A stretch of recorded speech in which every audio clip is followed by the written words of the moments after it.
You are watching and listening to Chris and Leicester Till I Die TV on YouTube and your favourite podcasts. Right, Chris. All right. Good evening, good day, good morning, good afternoon, good night, goodbye. Hello. Wherever you are in the world, welcome along. This is LTID TV from Leicester Till I Die. That is what you're watching and listening to. Can I just say it's a Leeds-free zone? But I have got to ask this question. Has anybody seen Leeds?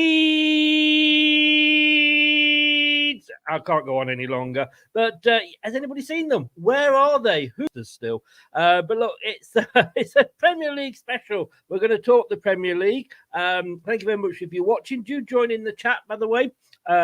Keep them respectful. We have got guests in, so be on your best behaviour. If you're watching on catch up, stick the details below. In the comments below, and we will always grateful to receive those. And if you're listening via your favourite podcast platform, thank you very much for tuning in. Before I get my guests in, I've just got to let me just do a bit of a catwalk moment here. Look. Champions for the Leeds fans, just in case there is anybody in. Because I thought, Leeds were the best team in the league. Yes, they still are, really, aren't they? Because that's where they are stuck. But look, let's get my guests in, and we'll do this in order. And we'll start with, I think you can actually say they were the best team in the league by the skin of their teeth. But it doesn't matter. Let me just bring him in, and if I press the right button, that would help, because then you can see him. There he is, Jack. Hello, sir. How are you? Hello. Yeah, I'm all right. Thank you, Chris. How are you? I am very well, thank you. Yes, we just need a manager. Yeah, we're looking for the manager. Will it be Graham Potter? Will it be Carlos Colbrand? Who knows? But yeah, full research goes on, and it looks like it's coming to a close now with who Leicester want is the next manager. So hopefully it's appointed in the next coming days or so. I've got my money on Big Sam still. There we go. Neil Warnock's still around, Chris. You joke. Let's not joke too much, And we've got to say hello, welcome to the team. Look, they took everybody by surprise. Total and utter credit to them and kudos. First of all, Jack, I do apologise. My bad. Links are in the description below, but just tell everybody where they can find you. You can find me at the Final Whistle. I'm a Leicester City content creator who does all things Leicester City, the love, the passion. And, of course, we do everything, match previews, match day vlogs.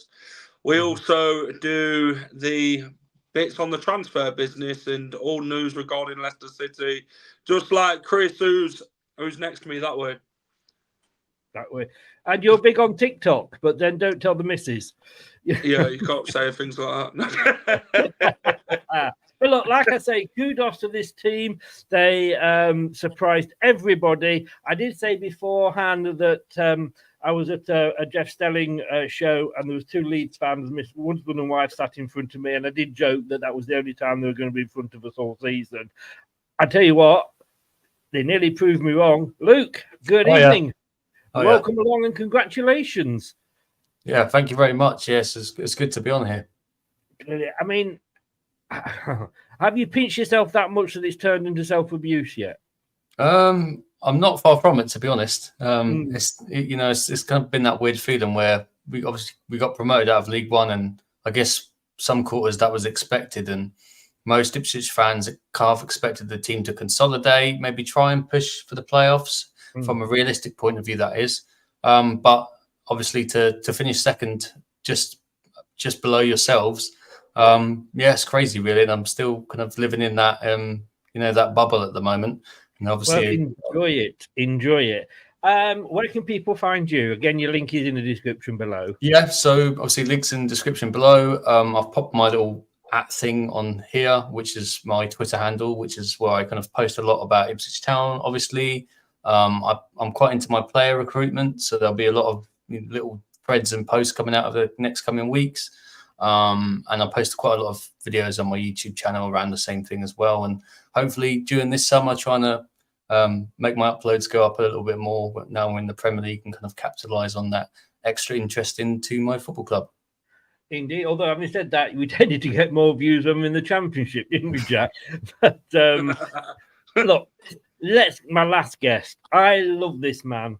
He's quiet, he's shy, he's unassuming. He hasn't even got a loud shirt on today, but we have to love him because they knocked Leeds out. Jack, hello. All right, pal. How's it going? It's like a school reunion. It's great, isn't it? Honestly, God, last time I spoke to you, I thought, this will probably be the last time I speak to Chris in about a year. Turns out, here we are. Totally. Absolute respect to you. Thanks, guys. Anyone but Leeds. Anyone but Leeds. Exactly. I mean, obviously, you were one of the favourites to go up with Leeds and ourselves because we were demoted. You had an up and down season, but you did say before we came in, it's the best way to go up. And myself and Jack would probably argue with that, having suffered in the playoffs. But obviously, I've seen the videos. It looked like you were quite enjoying yourself. Oh, boys, by the kickoff, I was absolutely flying. Building up to kickoff, it was just the pressure just seemed to roll off of us. As soon as I saw the Southampton fans, I thought, this is just great. And as soon as you walk into that bowl of Wembley, like, this is pretty fun, isn't it? And the whole occasion just sort of got to me that the nerves never really kicked in. I was just so enjoying watching Southampton play at Wembley. Because let's be honest, Southampton and Wembley aren't things that go hand in hand. It's Johnson Paint Trophy. Some of you boys may never sing that. So it was just an amazing day. I honest to God, like, you never thought I'd see Southampton win at Wembley. So just to do that alone, it's just incredible. Before the game, when we played in the second game, I remember speaking to you and you saying, look, if we don't go up, it's not the end of the world. I'm enjoying this league so much. I still agree with that. If you would have just given me that promotion money that say, do you want to just stay in the Champ? I'd be like, yeah, go on then. Portsmouth next season, that would have been fun. Yes, it would. Yes, I enjoy Plymouth away. I like against us, so it's a fun time. But it was no VAR, guys. We've got that to come back to. Luke, mate, you don't know. Love it. I'm dreading it. Absolutely dreading it. So you should be, sir. So you should. It is. Look, enough said. You know what every fan thinks about VR. And can I just say how disappointed I am in all the Premier League clubs, well, all 19 of them, Leicester included, in not backing Wolves' proposition to get rid of it. I can't believe there's one or two that didn't back it. But let's just catch up with the chat very quickly. Rico, evening, Christian chat. Good evening, sir. The man himself, Jamie Vardy, is in. Hiya, Jamie. How you doing? It's not, by the way. We're not that good. We may have had Steve Walsh on earlier, but getting Jamie Vardy, I think, would be a miracle. Nate, good morning and good evening to you all. Morning, Nate. How is it in America? Jamie said he loves the cross through the Leeds badge. It just came to me. And he says Potter in. We will see. Right, let's have a look. Start off by looking at last season, how we got to the Premier League. We'll go around the room. Jack, what were your expectations at the start of the season? To be honest, they probably would have been playoffs. As boisterous as I would have been, if you were talking to me sort of July, August times, you're saying, we're going to win it, because that's how I always feel. Playoffs would have been absolutely fine. I just think that because you two teams had just ridiculously good seasons, it kind of just made ours look a bit average in comparison. When in reality, if we were any other season, it probably would have been, absolutely storming it. But instead, we had to look at you two going, that's a bit annoying, isn't it? Look at them flying. We probably should have bought a striker, like just things like that. Throughout the season, where you just like, it just wasn't as good as those guys. But in reality, the overall of it was, from where we were coming out of the Prem, just completely torn apart, nothing team. Like really, we were the worst team in the Premier League that season. Then come out of it now thinking like, all right, there's a squad here, and there's a manager who knows what he's doing, and he's not afraid to switch up the systems, but in that not sacrifice his style of play. Kind of leads you to think maybe in the Prem that might be good, because he knows he's not going to be able to do the same thing every game, or like try to play like that kind of fast-paced, possession-based football. Yeah, he ain't going to be able to do it. So, but he's got the smarts to switch up. So yeah, coming out of the season, don't know about you boys, but I'm absolutely flying. I can't imagine what it's like, now coming out of it, not having a manager. That must be dead annoying. Because just a tad, we will touch on that, I'm sure, at some point of the show. But I did have a question. That was the question. Yeah, the follow-up question on that is that yes, you were the worst team in the Premier League, but you still managed to beat us twice. Yeah, but then come out this season and we just look like we're the worst team in the world again against you guys. It makes no sense. I hate playing Leicester. I'll be honest with you. It's boring at this point. I've seen it so many times. And when we win, it's great. And when we lose, it's terrible. But for the most time, I'm not enjoying it because I feel like I know what's going to happen. And it's usually we're going to get pegged. Yes. Well, I kind of just say, I did want you, well, two reasons I wanted you to win. Obviously, is the fact that it was Leeds. And I think you had every neutral on your side. The main thing, of course, is you're only down the road from me. So to me, it's like a home game. So if I can get tickets, I'm in there. Being honest, Chris, you should have a little St. Mary's somewhere behind you there, just to say thank you for all the games. Just a little bit of red. I do feel like sometimes I do feel like an honorary saint. I allow it. I've spoken to the rest of them, and we're like, you know what, Chris is all right. Chris is all right. See, you two, we'll see how the show goes, and I'll talk to the boys about you two as well. Forget them. Luke, look, the surprise package of the season, and you did mention it before, but this must have been on beyond your wildest dreams. Everybody kept saying, yeah, it's going to come, it's going to end, they'll fall away. Did you think you would do?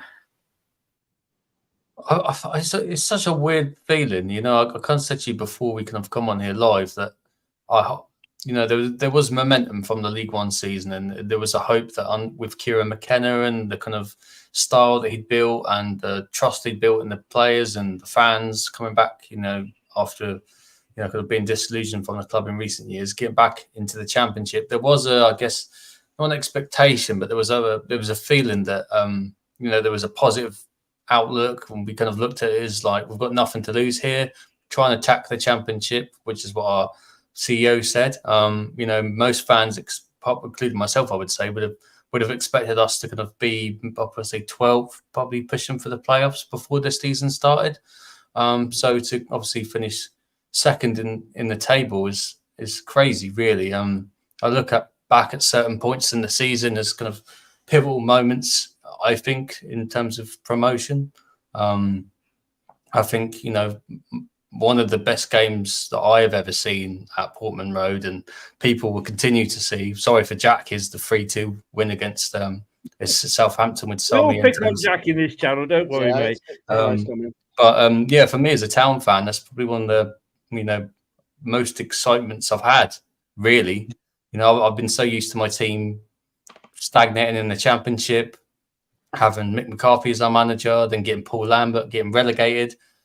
Going down to League One, and like most people that haven't experienced that before, you're kind of saying, right, we'll be in League One for a year, we'll get promoted, we'll be back to Championship, everything will be rosy. It's not. There's clubs that are in that situation now and that have been in the past that obviously don't find it easy, and until Kieran McKenna came in and kind of changed our club and our trajectory, and we were taken over by new ownership, it's kind of gone crazy, really. The back-to-back promotions and everything like that. But I'm looking forward in a way to the Premier League, and I guess it's a bit of an unknown for me as a Town fan. It's not something I've really had the opportunity to really experience. So I'm kind of. You did make me feel old when you said that at the start before we came live. You said you don't remember the last time you were successful. I started thinking, I do. But Jack, we'll talk Enzo separately in a second. But that's a show on its own. I have said we'll leave Enzo for now, and that'll be the next question. But look, going into the season, everybody said we were too good to go down, which is a load of bollocks because no team is ever too good to go down. We sold our sellable players straight away, which was good because it got the money in early and meant we could hit the transfer market. We got the manager in early. I must admit, I was looking at the fact that I would have been happy with the playoffs. I know I'm saying it now that I didn't want to go through, but with everything that had gone on at the club, how we had sort of disintegrated, the new manager coming in, I would have been happy, even if we'd finished 7th or 8th, and then it meant that we went up this coming season with a bigger total. That I'd have been happy with that. And then we started off really, really well. And I was thinking, yes, we're going to break all the records going. The main record I wanted, of course, was beating. We've won more second-tier championships than Man City. What were you hoping for from the season? I'll tell you something. Coming down from the Premier League, wasn't in the greatest of mindset, was we as fans. And we was kind of on our knees, weren't we, Chris, to be honest? And we didn't know what to expect. We didn't know what type of manager we was going to get. And Enzo came in, obviously, after winning the treble at Manchester City with Pep. And, he came in. He had a lot to do. We had to have this big rebuild, what we spoke about, obviously, under the previous manager to Enzo Maresca, which was obviously Brendan Rodgers and his actual boss. But, I think Enzo did well with what he had to do. He changed the philosophy, a new style of football which we wasn't used to, and he brought in his own players like Harry Winks, Connor Cody, Steffi Mavadidi, Abdul Fatawu. We needed a big change at Leicester, and we did that, and players went out as well, like Yuri Tillemans, your Johnny Evans, and players like that, Maddison and Barnes, and just a massive change, which was a relief, to be fair, because it needed to be done for a while, and we managed to do it. We started off really well, went on a very good run, and we thought we'd challenge for this 106-point record of Readings, which obviously come to an end. We were winning it so easily. We wanted to just create excitement. Like Usain Bolt slowing down just before he gets to the line, just to make the actual final picture look better. Chris, as a Leicester fan, we never do things the easy way, do we? Yeah. Let's be honest. Never. We might have looked like we were running away with a championship, but to be fair, we were in for some tough games. I think Rotherham gave us a good game at their place, and Plymouth made it difficult for us, Millwall away in the league. And, it was an experience, to say the least. I mean, with the squad that we had, we should have... I loved being in the Championship. A good friend of the channel, Dan from Turf Moorhouse TV, Burnley channel, and we waved at each other last season when we went down and they came up, and we're waving at each other this season. And he said, you'll enjoy it. It's proper football. That was great. I mean, you were allowed to tackle, no VAR. The goal, if the ball went in the net, you looked to the linesman, his flag was down, you could celebrate. It was brilliant. But we are going to have to talk managers now. So I'm sure, have a think, Jack, and we'll come to you again. We'll do the same order. Russell Martin, Jack. The boy. The man, the leg end for you. What were your thoughts, obviously, at the start of the season? Did you think he was the guy that was going to take you up? Because he replaced, what was he called? Ruben Sellers, the saviour of Reading. Yes. Indeed. Good boy. I Good suppose boy, anything from there must have been a bonus, really. Yeah, literally, whatever they needed, we were willing to give. We gave them a great striker as well, but they broke him pretty quickly. So Yeah. fair play, Reading. No, here's the thing. I won't be that guy and be like, I knew everything about Russ before he came in. I wasn't watching Swansea at the time. I'll be honest with you. But then you sort of read the way he deals with players, not with the sort of guy he is, and also when you see just a young manager and sort of just reading a bit to his personal life, you're like, okay, this is a different kind of guy. It's a completely different style of what we've been doing. Let's see what it's going to be. And to be honest, it was more the mentality of the team that changed really, really quickly for us. And it's going to take a while to see a complete change of play, but to see mentality change pretty quickly and players coming out smiling, looking like they actually want to be there and actually doing stuff. Yeah, it was great. I kind of got on with Russ from day one, but as everything goes, there are complaints. Too much passing around. Be honest, I was pretty smooth. If you watch a lot of like the vlogs that Mike did throughout the season, every time we passed the ball around at the back, he is biting his nails off. But I kind of had faith in them. It was a stupid, deluded faith, but I kind of had faith in them. Yeah. And to be fair to them, it only sort of blew up in our faces 3 or 4, 5, 6, 7, 8 times this season, so it wasn't too bad. But yeah, and then as the season has gotten to the end, man, I absolutely love him. It was his character. He's one of those managers where I assume I can see if he's not your manager from the outside looking in, you probably don't like him. But even he's your guy. He's the best. He's the that's guy. what you want, isn't it? You don't care what anybody else thinks about. Exactly. That's what I kind of think about Carlos Corberán. I know that rumblings over to you guys, but when I see him on the touchline, I'm like, I hate this guy. Calm down. Just sit down for a second, would you? It's not all like that. But I bet if he's your man, you're like, look at him. He's giving it. So yeah, I love Russ, boys. He's just my kind of guy. That's my kind of guy. I'm sorry, I'm messing everybody about here, but Jack disappeared for a bit there. I don't know where he went, but he's back. Disappeared like Houdini, Chris. Yeah, you normally hang around like a fart in a spacesuit, so welcome back. Luke, Kevin, your manager. My mind's gone blank. What a manager! What an absolute manager! When we got relegated, I actually had 2 in mind because our manager was completely left field, and one of those was I wouldn't have minded. I've forgotten who it was now. Oh yeah, the guy from Blackburn, who is now manager of Sweden, Thomason. That's it. I fancied him. Or I've got to say, I'm sorry, and this was proved right that I really, really fancied your manager, Kieran McKenna. He'd done a great job, and I thought he knows the lower leagues. We needed somebody that knew the lower leagues. We didn't go for him. Obviously, we got Enzo. We'll come on to at the moment. And he's not left you. He's shown loyalty, Enzo. Yeah, I agree with what you mean. Actually, I remember last summer when we got promoted to the Championship, there was rumblings that he was a manager that Leicester, or it was rumoured somewhere that Leicester were interested in appointing Kieran McKenna, or there was an interest there, which obviously made sense, I felt. And I remember it was kind of identical, really, this time last season with all this Leicester interest. He signed a new contract, and here we are again, 12 months on, in a similar position. A couple of weeks ago, most Ipswich fans thought he was moving to Brighton, to Chelsea, to Man United. It was changing every day.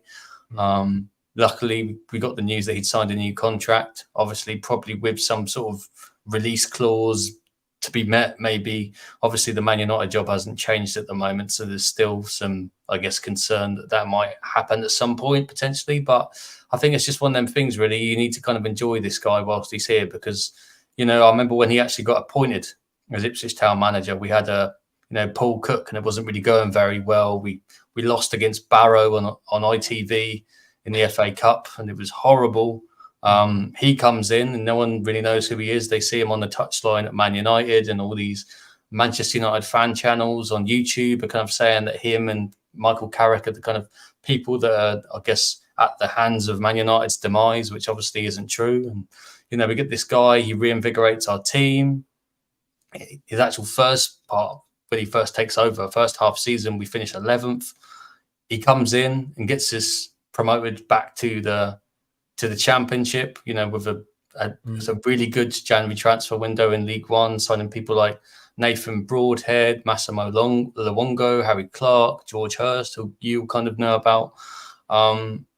This kind of momentum built from that League One season, I guess, is kind of what's taken us through, obviously, to promotion to the Premier League now. I think we've been quite shrewd in our business by not being really too crazy. It's crazy, really, looking at it recently, actually. The last time Ipswich Town were in the Premier League, back in like 2000, we bought an Italian goalkeeper by the name of Matteo Serini for around 4.5 million, I believe.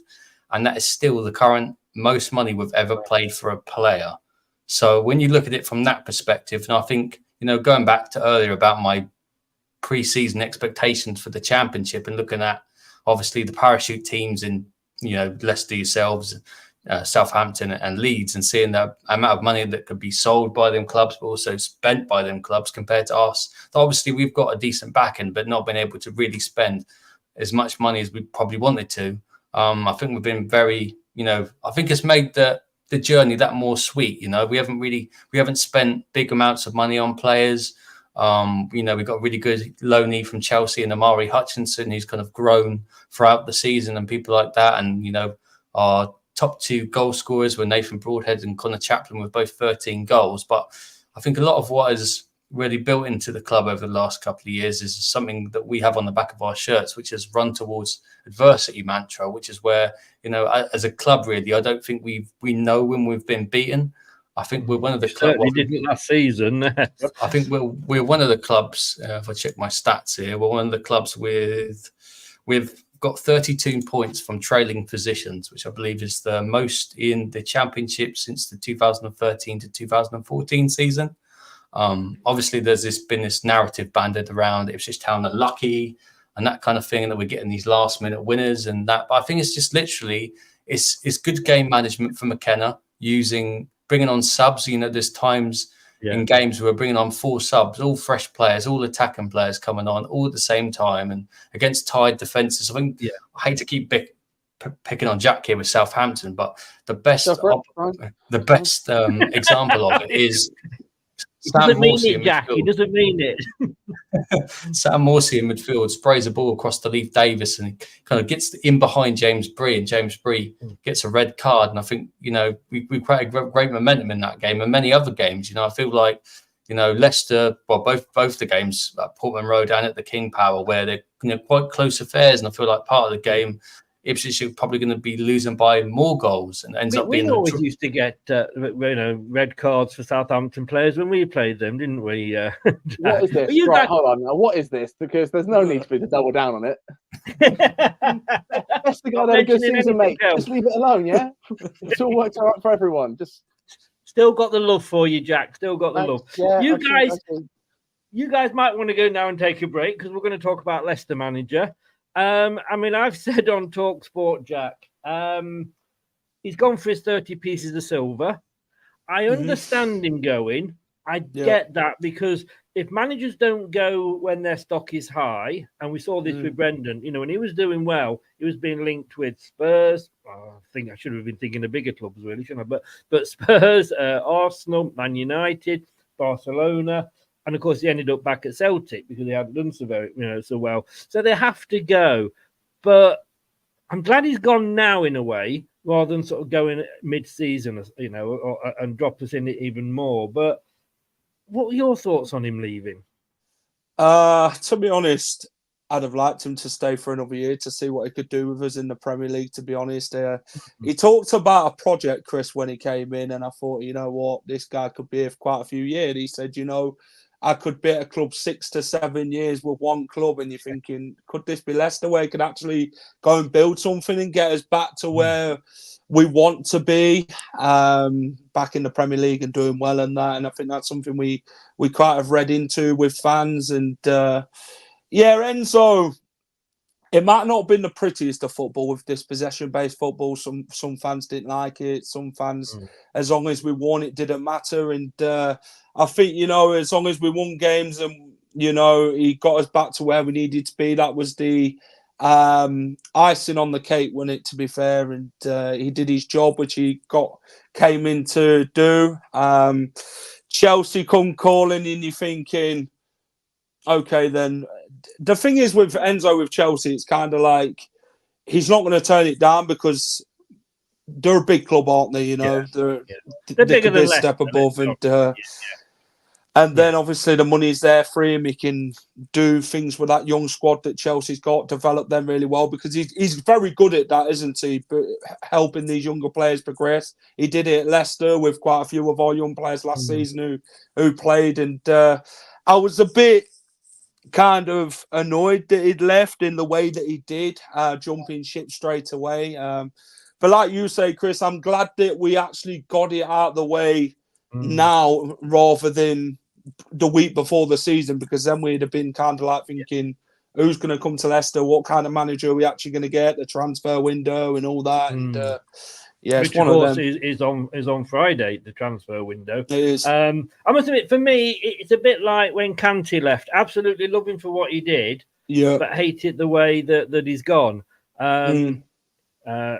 But look, you know, like you say, he's gone. It is a joke. It is a total joke. 5 years plus a 1 year extension. If it's 5 weeks, I would have understood it. He ain't going to be there in 5 years' time. But there's no, and not just this manager, but I mean, you know, had Kieran McKenna gone to Man United and taken that early, or Russell Martin's tempted by, you know, a Chelsea or something like that, they're not going to say no. Because, like I said, no disrespect, those clubs are bigger.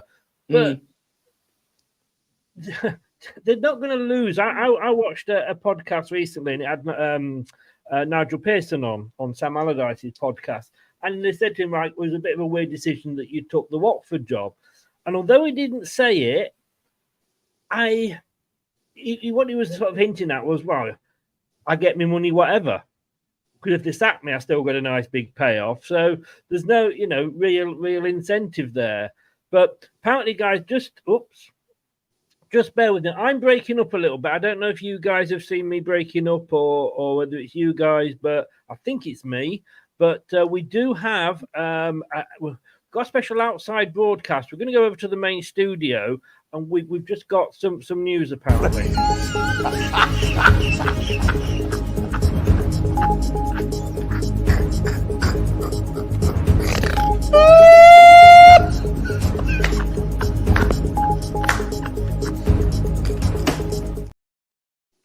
I'm going to make it last all season.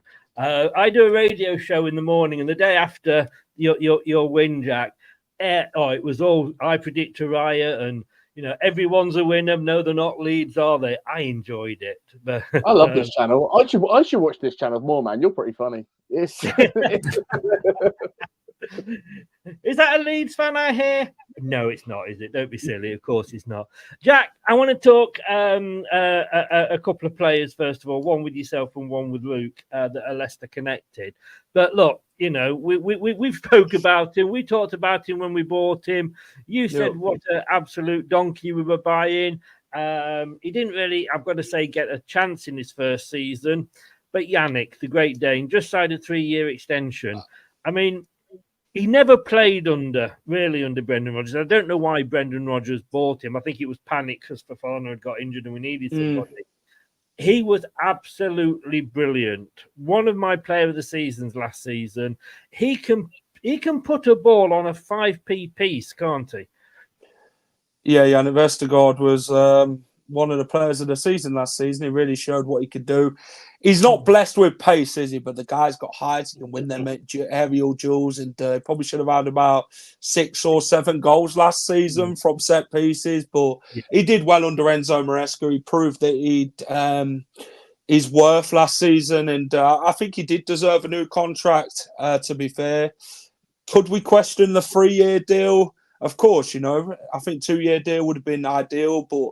You know, his agents pulled a blinder on it to get 3 years and that at Leicester. But no, I'm just glad that he's starting to enjoy his football and that again. It's good to see he's got a smile on his face. We wasn't the best of friends was with Chris with Vestergaard under Brendan Rodgers and that. We wanted him out and gone, and he's not good enough. £15 million. What the hell is this? Send him back to Southampton. But I can remember Jack too, and I just realised that I've got 2 Jacks in, so you've absolutely no idea who I'm directing these questions at. Southampton Jack. When we did that video pre-signing him, you were give us the money sort of thing, you know. Oh yeah, I thought you were right, idiots. And to be fair, up until probably last time I had to come on the show and admit that he was good, I still thought he was a donkey. But he showed signs when he's at Southampton of being a really great player. Then eventually, when you're in a Southampton back four, especially for the last few years, you do just kind of be made to look like the worst centre back of all time. So, my question is, did you give Ryan Bertrand an extension? Is that happening too, or? Who? Never one you took. No, it's. I don't remember him. Ryan who? Do you know what? Ryan Bertrand. He played in the pre-season friendly, and I said this was a couple of seasons ago, obviously when we bought him. This could be the signing of the summer. He absolutely brilliant with free kicks, brilliant with crosses. Got bloody injured, I think, in the same game, but we never saw him again. So we don't talk. But he was free, so it wasn't too so bad. It was just you took these 2 players that when I think of them now, unfortunately for them, I do think of 9-0 losses. So it was just really funny that you were the one to take them. So yeah, it's nice to see Yanni doing it, but I kind of do think the drop in league would have helped him. I'll be interested to see what happens next season. And like you say, 3 years is kind of steep.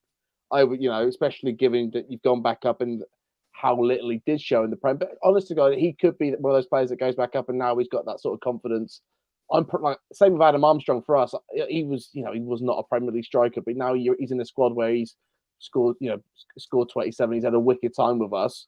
Coming back up now, you think, right, maybe hopefully he's going to cut it in the Prem because he's comfortable in the squad. So hopefully Yanni he does that for you. But as someone who saw him in the Premier League a lot, it's not always the best sight. And can I just say, for anybody that's watching, I never mentioned that game, that scoreline. It was Jack that mentioned it. I never brought that up at all. Just want to cover myself. 3 years of therapy, and I can talk about it. It's all good. That's how long it takes, is it? Luke, I want to obviously George Hurst. Before you sort of signed him, I think you had him on loan from us, didn't you?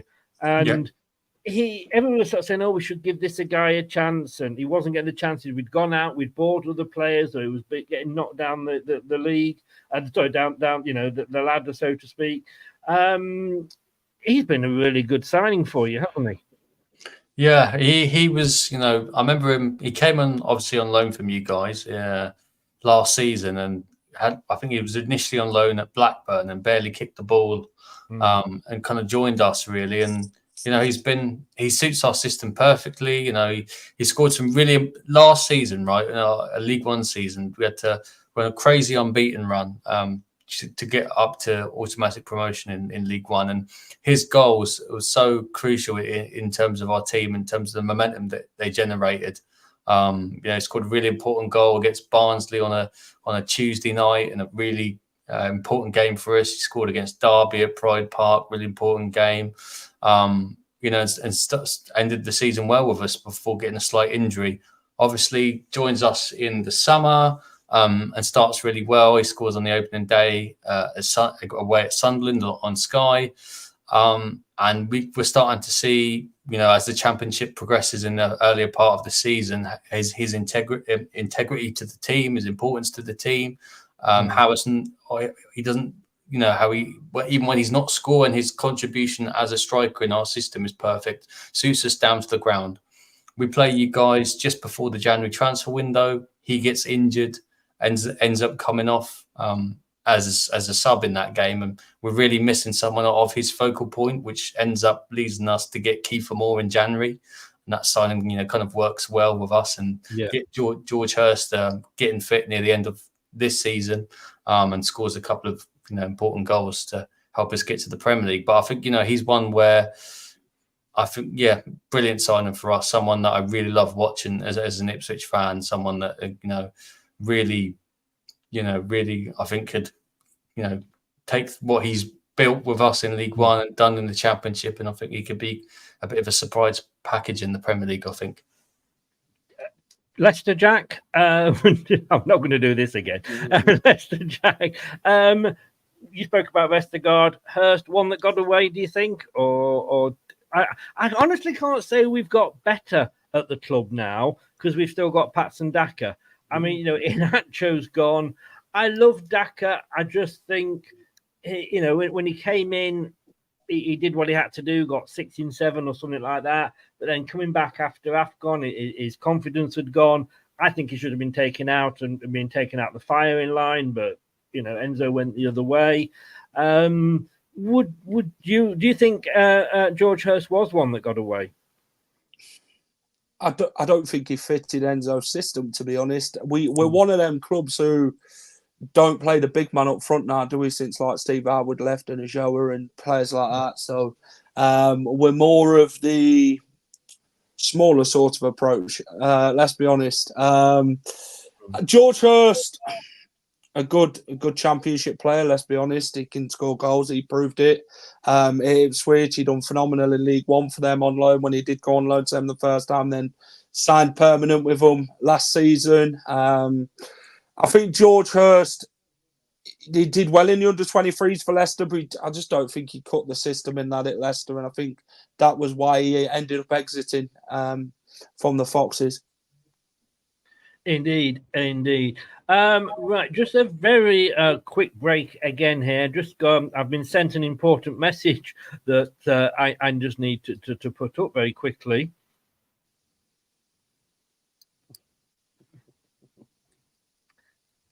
Sorry, Leeds fans, you've brought it on yourself. You really, really did. I love you, really. No, I fucking don't. That's ridiculous. Jack, Southampton, Jack. Hopes for next season. We're back there. Are you looking forward to it? VAR is back again. Yeah, that whole thing. What are you hoping for? Well, we had VAR in our final against Leeds, and didn't come into play. As long as you play a good, clean game, boys, VAR should never pop up. That's the way it works. You just play the game, which it's meant to play, it should never pop up. But I'll be honest, I didn't watch any Premier League stuff this season. It was so lovely to have a break from it and not have to sit in the sort of Sky Sports top 4, top 5. Do not have to listen to Mark Goldbridge for a season. Do not have to see any of those guys on Sky. It was wicked. I loved it. So to go back up to that whole headache again, that's one thing. And then the little bits I did look at, I was like, if we go up next season, tell you what, I reckon we could beat Luton, Sheffield United, and probably Burnley. Those games are probably the easy wins. And they're like, well, all right. Now we're one of those teams because it looks tough. When you go to the Prem, it's not can we beat Arsenal, City, United, Chelsea. It's right. Can you beat Palace? Can you beat Brighton? Can you beat Fulham? And they all look pretty good right now. Like Palace ended the season the way they did, look electric. I mean, Brighton's a bit of an uncertainty what happens there, but they're still a great team. I think Fulham started to look stronger and stronger. Gary O'Neill at Wolves, I wouldn't have seen that being a good thing, but there you are, it working. And it gets harder. And even down to like the transfer window, boys, I don't know about you, but when you're looking at players, you're like, well, there's no one that we could probably get in the range that we should be spending that's Premier League proven, so everything's a risk. We just can't afford anybody. We used to say we shop at Audi. We can't even shop at Audi now. Listen, boys, England's, we're full of food banks right now, and it's just the way it is. But you will survive. We got the election coming up in July, so I think it might change for you guys there. So it's a tough one, man. It's coming back up to the Prem. We all know how hard it's going to be, and because of the way things are, it's only getting harder because there's more money being pumped into it. So it is going to be on a wing and a prayer, and those teams that are solidified as a team, that's that's what Ipswich are going for. Like, Southampton did it when we came up. We got from League One Championship into the Prem, and you have to make those hard decisions pretty quickly. We lost Nigel Atkins pretty early on for Poch. We can cry about it worked out all right in the end. But sometimes when you get in the Prem and you just realise how hard it is, and some of those players that you love from last season aren't going to be it next season. Next season, and you're just going to have to be like, all right, as good as you are, as much as we do need a replacement. And for that, there are blinders that you will put on for certain players when you have such a fun season like we've all just had. So that's going to be a struggle for all of us, is just be like, all right, there's going to be some lessons being learned, pretty quickly, because we've missed it for a year. I will be honest, the few bits of match of the day I did watch, you see the speed of it, you're like, they're not kicking that fast. That's not, Preston didn't do that. That's. But when you got a defender as quick as Yannick, oh shit. Yeah. But your third favourite to go down, with some second with others. I mean, I'm looking at 17th and fingers crossed, to be honest with you. But I presume you would take that as well. Yeah, I'll be honest. If you watch the match day vlogs version of the season preview, I'll be like first. But in reality, yes, 17th, 16th at a push. I'm pretty sure 15th gets you conference European football now, doesn't it? I don't know. I'm not quite sure how that works, but yeah. Probably they're making that many bloody leagues, aren't they?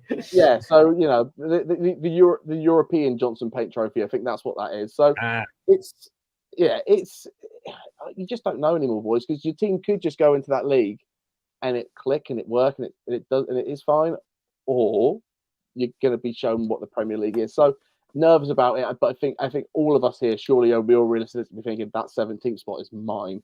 I will fight you to the death for it. Well, looking at a lot of predictions, I haven't done my predictions yet because I think before we sort of know a few signings, it's a bit early. But Luke, you're out of the three of us, you're the most likely to stay up, the bookies say. Yeah. That surprises me. I think, it's kind of like you guys have said, really. I kind of like to make predictions every year and find it really hard to make them until signings have happened. You get a better idea of kind of how the squad's shaping up and the players that are coming in.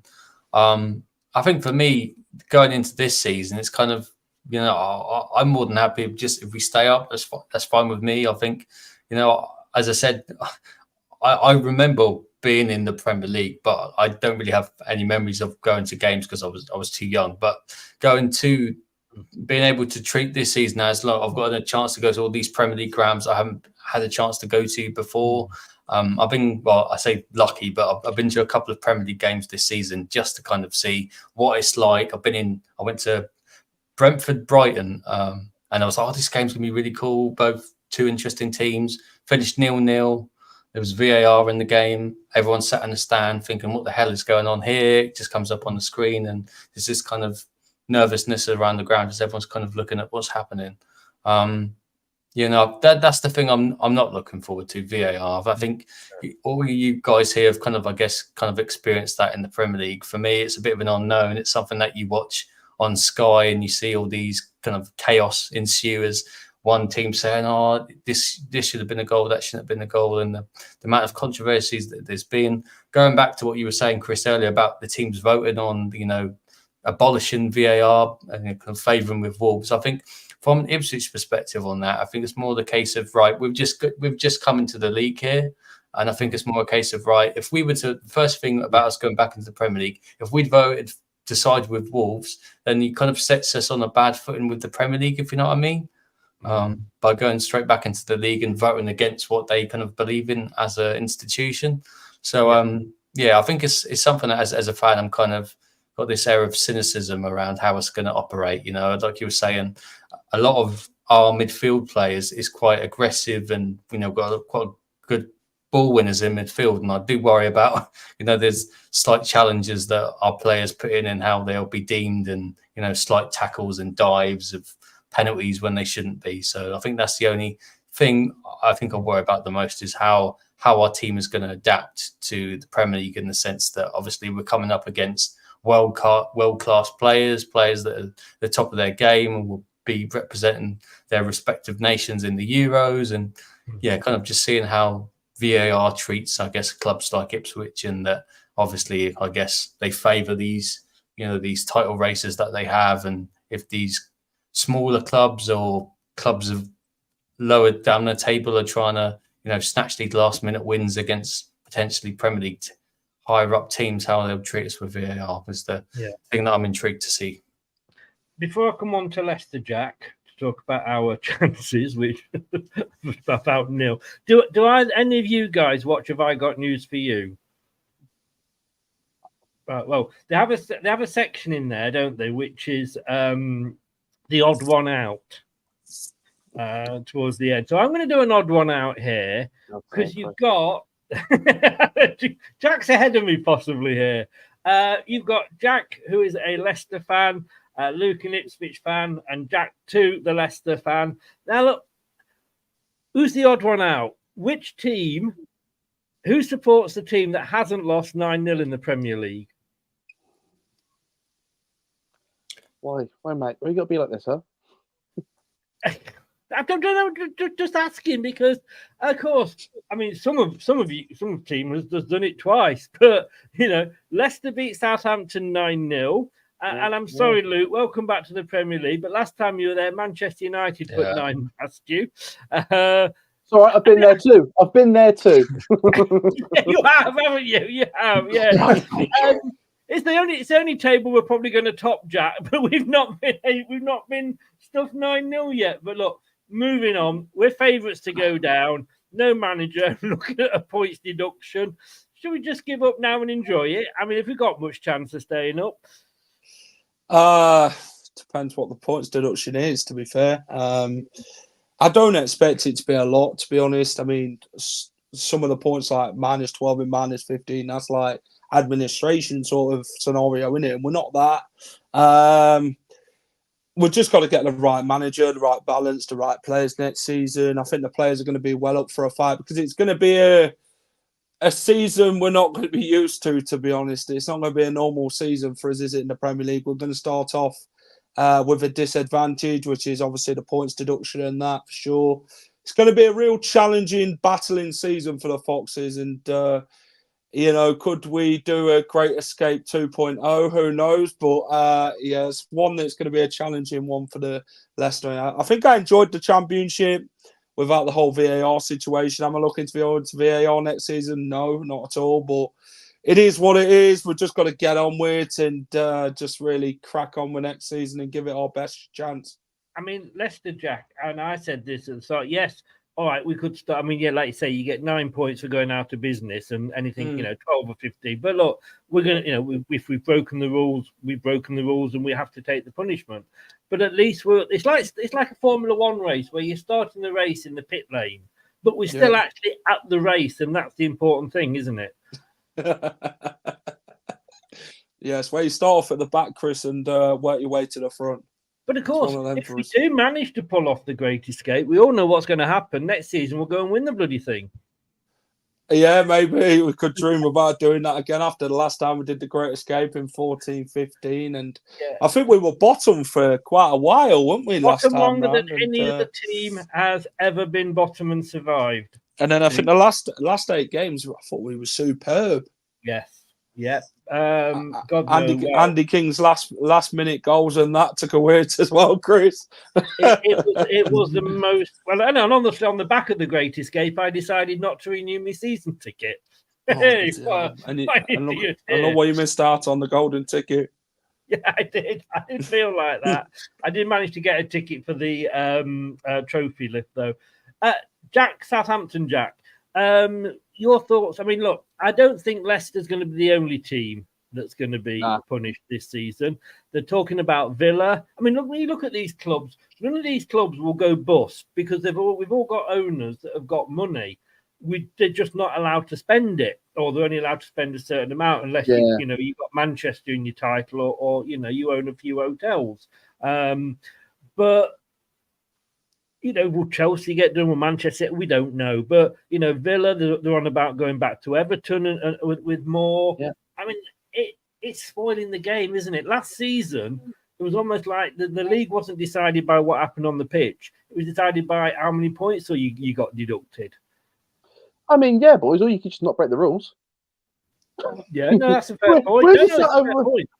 We're just sat over it, but that is the thing. Going back in the Prem, you do have to deal with these issues again because the money is ruining football, even down to things like When you hear the rumours like Prem games being played abroad, that's the thing that sent chills up my spine recently. Where you're like, you what? Yeah. Like, as much as I hate Newcastle away, it'd be even worse if it's in Pittsburgh. Like, it just will. Like, it just won't. It's just crazy. I just hate everything about it, and it is unfair when you're seeing teams getting absolutely smacked by points when you know that there are other teams that are doing it way worse, but because they got the power behind them, nothing gets done. I feel, but I do honestly like, unless they gave you the points deduction in the championship, I didn't really want to hear about it last season. So we were talking about you guys getting points deductions if you were to go up again. All this, I was like, just leave the boy. Like we're playing football here. Like, can we just like? It's not nothing to do with this league. Okay, if we get back in it, then we can discuss it. But like, how bad could you really have done? Like, how much damage did the relegated Leicester side really break the rules? Like, it's not. We haven't gained anything, have we? Really? But look, if we've broken the rules, we've broken the rules, and I've said this from the start. You know, whether I agree with the way that these things are handled, that's another story. But yeah, the rules are there, and if we've broken them, we will have to take our punishment. What that will be, but all I think it will do is create a bit of a siege mentality. If anything, it might help. You look at Everton this season. It kind of like, I feel that points deduction probably did them a bit of good. You know, probably kept them on that certain ones they probably wouldn't have gotten into. And there are teams like Everton. And to be honest, say for you guys, I honestly think if you guys start off with a points deduction, I feel like not only will you survive it, but you'll probably do quite well and go above it. Like, you'll maybe exceed expectations because you are kind of one of those clubs, from my opinion anyway, that's sort of like when you get hit with one of those sort of things, it kind of doubles down. And yeah, if it happened to Southampton, there's a reason we were in League One for a while. You know, there's a reason we spent 7 years outside the Prem. And yeah, as much as it sucks to see it happen in the game, I wish we could just go to the football and just enjoy it. And that is what I will miss about the Championship. There's going to be, we didn't really have arguments after the game. You would look at a replay and think that should have been changed, but as the game went on, who cares? Like, it does, honest to God, even out at the end of the season. So when you go out and we have to talk about everything outside of the game of football, that's like kind of the opposite reason I go to the football. So I don't have to talk about that kind of stuff. Yeah. You know? I want to take a minute out and just watch a couple of, gorgeous looking athletes kick a ball about. All we've done is swap moaning about the referee to moaning about VAR. But Luke, you wouldn't say new to the Premier League, as in, you've been out of it for a while. What do you do? And when you look at this, is because Leicester, we had the chance we'd won it, and then we were fifth twice. We were in the Champions League places for a couple of times. We were chasing the dream. We didn't, we sailed a bit close to the sun. We didn't get burnt as much as Leeds United did. When, in fairness, that's all they tried to do when David O'Leary was in charge there. They went a little bit mad though.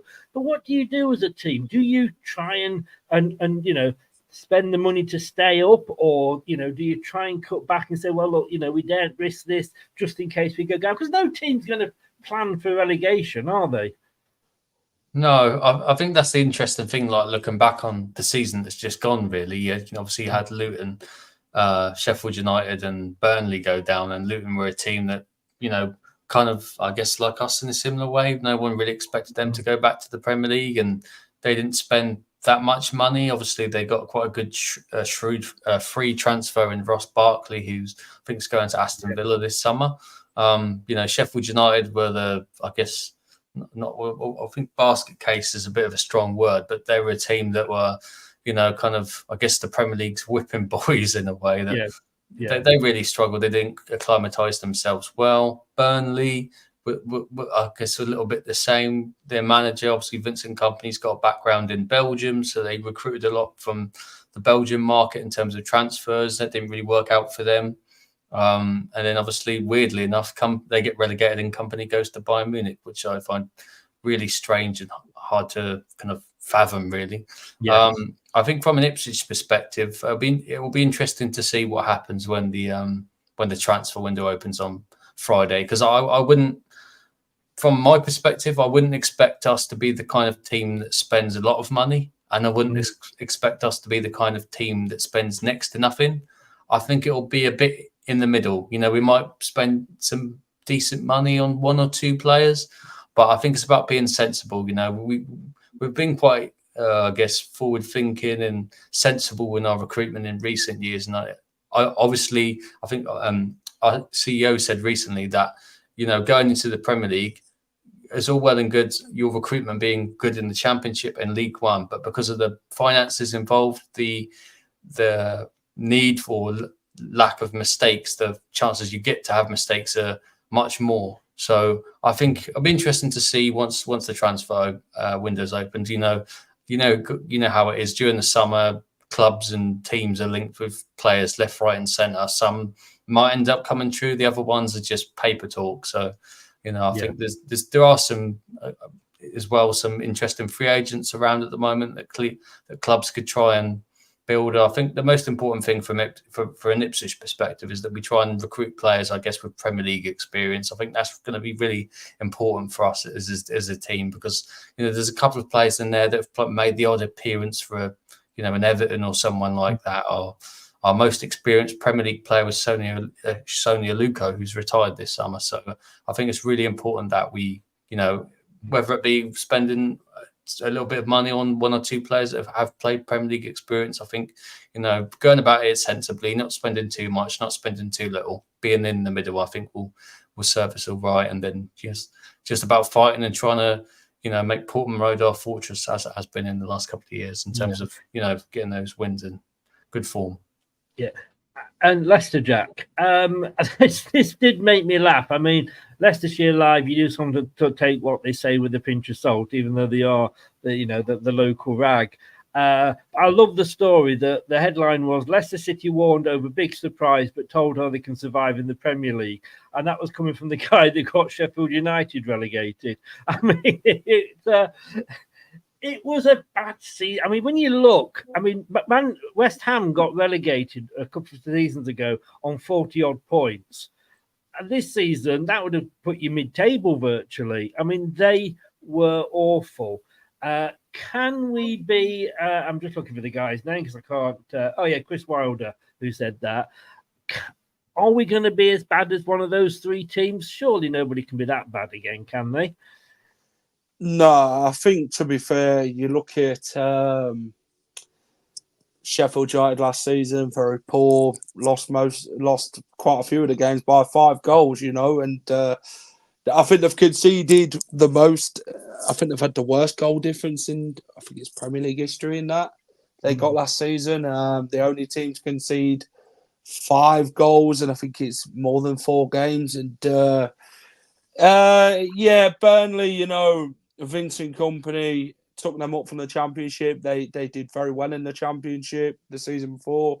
His football didn't really work for Burnley in the Premier League. Luton, I thought they did really well with the squad that they had with Rob Edwards. They finished higher than some would say what they had at. Some would say they'd probably have finished bottom, but they did well. There was a side who went really attacking last season and gave it a roll and just threw the kitchen sink at the league and just hoped for the best. And I thought Luton did well. But do I see it happening again with teams finishing below or on the same points as Sheffield United, Burnley, Luton? Nah, I think the league will resume its pace next season and get more points than what they finished on last season.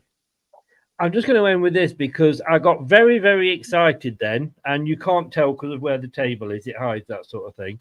So just in case, you have to be careful on these channels, I had a stalker once, but thankfully nobody saw it. But anyway, just come up on Sky News.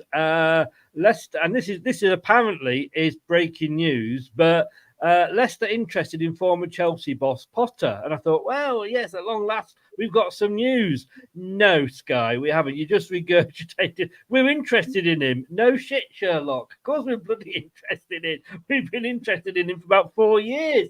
Jesus Christ. So that's the latest. He has been out of work since being sacked by Chelsea. Leicester are looking for a new head coach, and we are interested in making him our number one choice. But Tell me something we don't know, Sky. Guys, look, all the best in the new season. We're back in the Premier League, back with VAR. We may not be there very long, and when I say we, I mean the Leicester we, because we will be getting a few points knocked off in some form or another. It will be an interesting season, if nothing else. All your links are in the description below.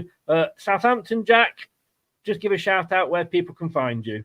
Everyone can come find me over at Matchday Vlogs. It's where my friend Mike puts in a lot of effort to make some really good videos, and I just stand next to him making them even better. So anything Southampton related, just come find us. Come find me on Twitter at Fools, Fewels. I post funny stuff, and sometimes it's a bang average, but that's where I am. And I'm still waiting for you to send me your music through, mate. Do you know what? We're in the studio right now, so I'm waiting for them to send you the new stuff. Don't worry, boys. I'll send you my playlists. They're pretty hot. Send it over, and we will give it a play. Luke, you're back. First time in your memory. Good luck for your next season. Again, just give a shout out where people can find you. Yes, obviously, as I kind of said beforehand, people can find me on my little at thing there, lpenning_96 on Twitter. As I kind of said beforehand, I post about kind of player recruitment and Ipswich Town Football Club. I also have a YouTube channel titled under my own name, where I post about Ipswich Town and also player recruitment. And I'm going to be, mixing things up a bit this summer with a Premier League season on the horizon. Yep. Well, good luck. And the other Jack, Leicester Jack, give yourself a shout out, mate. You can find us at the Final Whistle, all Leicester City content for the passion and the love of the Foxes. Head over to YouTube, subscribe to us, and go and check out all our content. And go and check us out at the Final Whistle on Twitter, Instagram, and of course TikTok. Some great match day vlogs that Jack puts up as well. So, both Jacks, in fact. That was one of those where it's all covered. Going to be interesting. Manchester City suing the Premier League. Aston Villa could be suing the Premier League. Top isn't happy, so he may do the same. It's just a normal football season, isn't it? Guys, like I say, all the best. Thank you very much. And we will talk again during the season, I've no doubt. Take care, guys. See you, boys. Cheers. See you, boys. Thanks for watching. These videos are tremendous. You better like them too, or I'll be back. This podcast is proud to be part of the TalkSport Fan Network. TalkSport. Powered by fans. That will conclude this evening's entertainment.